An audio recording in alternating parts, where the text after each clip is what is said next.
The Little Prince. Let's read together to see what The Little Prince is about. Once when I was 6 years old, I saw a magnificent picture in a book called True Stories from Nature about the primeval forest. It was a picture of a boa constrictor in the act of swallowing an animal. Here is a copy of the drawing.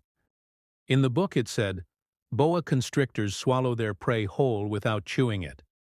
After that, they are not able to move, and they sleep through the 6 months that they need for digestion." I pondered deeply then over the adventures of the jungle, and after some work with a colored pencil, I succeeded in making my first drawing.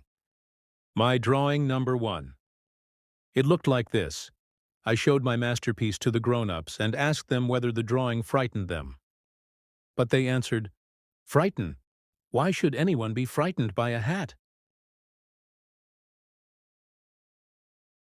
My drawing was not a picture of a hat. It was a picture of a boa constrictor digesting an elephant.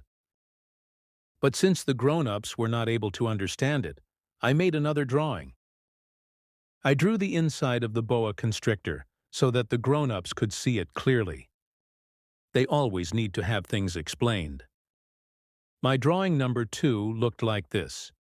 The grown-ups' response this time was to advise me to lay aside my drawings of boa constrictors, whether from the inside or the outside, and devote myself instead to geography, history, arithmetic, and grammar. That is why, at the age of 6, I gave up what might have been a magnificent career as a painter. I had been disheartened by the failure of my drawing number 1 and my drawing number 2. Grown-ups never understand anything by themselves, and it is tiresome for children to be always and forever explaining things to them. So then I chose another profession and learned to pilot aeroplanes. I have flown a little over all parts of the world, and it is true that geography has been very useful to me. At a glance I can distinguish China from Arizona. If one gets lost in the night, such knowledge is valuable. In the course of this life, I have had a great many encounters with a great many people who have been concerned with matters of consequence. I have lived a great deal among grown-ups. I have seen them intimately, close at hand. And that hasn't much improved my opinion of them.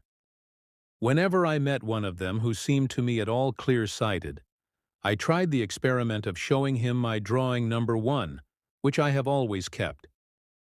I would try to find out, so, if this was a person of true understanding,